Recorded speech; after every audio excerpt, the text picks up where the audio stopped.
శ్రీమాత్రే నమః. బ్రహ్మవాక్కు YouTube channel ప్రేక్షకులకు స్వాగతం. డబ్బెవరికి చేదండి? డబ్బు అందరికీ కావాల్సిందే. కర్మేంద్రియాలు లేని డబ్బు మనిషిని పలికిస్తుంది, శాసిస్తుంది, ఏడ్పిస్తుంది, నవ్విస్తుంది, విడదీస్తుంది, కలిపేస్తుంది. చివరికి ముక్కుబట్టి 3 చెరువుల నీళ్లను తాగిస్తూ ఆడిస్తుంది.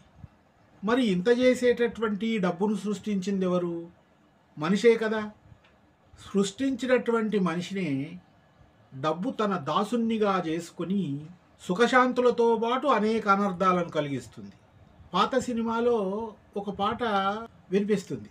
ధనమేరా అన్నిటికీ మూలం, ఆ ధనము విలువ తెలుసుకొనుట మానవ ధర్మం, మానవ ధర్మం.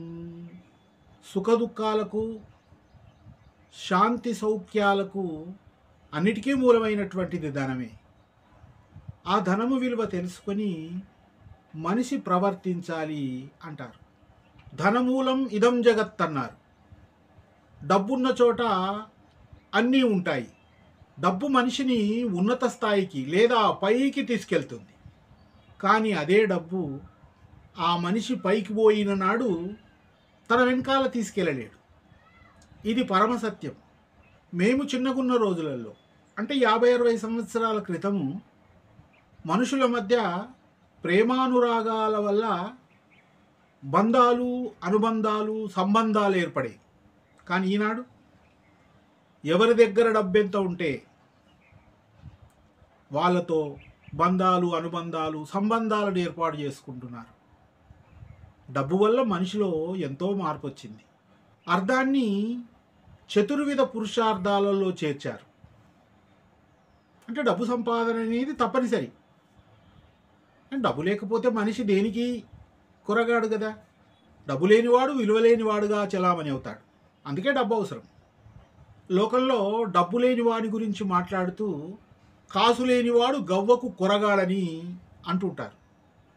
డబ్బు లేని వాడిని కొరగాని గవ్వతో పోలుస్తారు. మామూలుగా గవ్వలు నదీ తీరాలలో, సముద్రం ఒడ్డులో దొరుకుతాయి. సహజంగా గవ్వలో పురుగు ఉంటుంది. తినడానికి పనికిరాదు, ఎవరికి ఉపయోగపడదు, వ్యర్థమని అర్థం.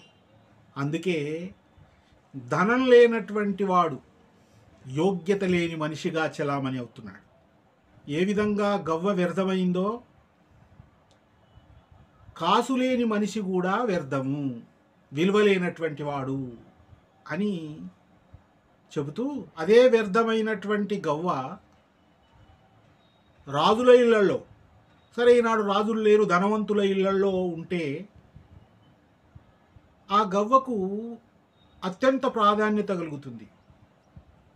అంటే డబ్బు లేనప్పుడు మనిషి గౌరవము లేనివాడుగా ఉంటే, అదే మనిషి దగ్గర డబ్బు ఉన్నట్టయితే గొప్పగా గౌరవింపబడతాడు.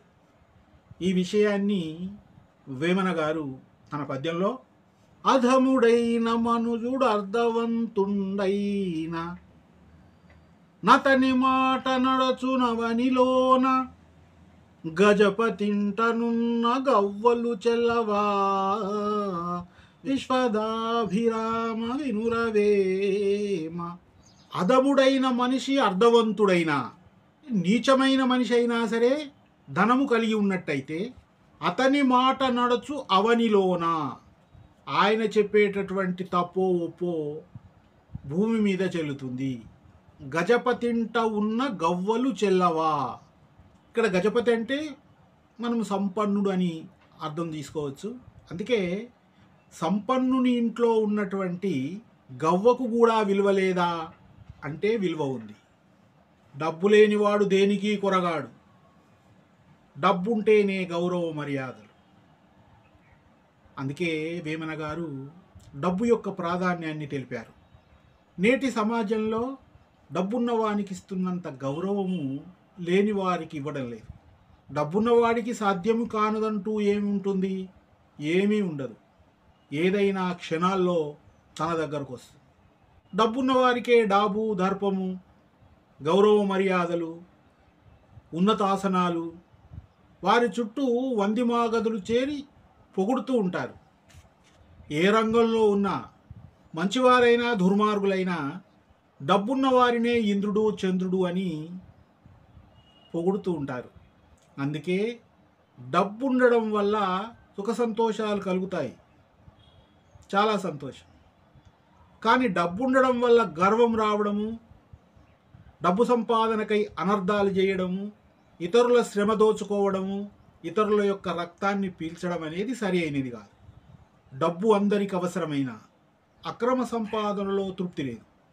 అందరిలో గొప్పవాడిగా కనిపించవచ్చు, కానీ అందరి హృదయాలలో నీచ స్థితిలోనే ఉంటాడు.